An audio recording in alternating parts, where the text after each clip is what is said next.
ہم نے اصل میں راہ مستقیم سے ہم بھٹک گئے. مجھے کہنے دیں، اور اس میں قطعاً کوئی مبالغہ نہیں کر رہا ہوں، اور آپ کو پتہ ہے کہ اللہ ہماری نہ منزل ہے نہ ہم بنانا چاہتے ہیں. اب زندگی تو ہم نے عیش و آرام. اعلموا انما الحیات الدنیا لہو ولعب وزینۃ وتفاخر بین الاموال والاولاد، پوری آیت ہے کہ دیکھو دنیا کی زندگی تو ایک کھیل تماشا ہے، اور آپس میں تم ایک دوسرے سے مقابلہ کرتے ہو، خاندان میں مقابلے چلتے ہیں.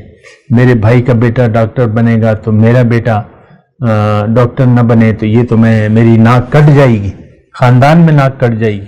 یہ میں کیسے برداشت کر سکتا ہوں؟ نہیں، میں نے تو بنانا ہے اپنے بیٹے کو، ڈاکٹر بنانا ہے، چاہے یہ جہنم میں چلا جائے.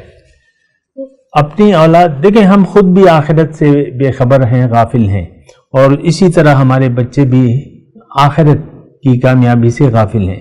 ان کو پتہ ہی نہیں ہے آخرت کا، نہ ہمیں پتہ ہے آخرت کا. تو یہ بڑی ایک ایسی صورتحال ہے جس پہ بہت خطرناک صورتحال ہے.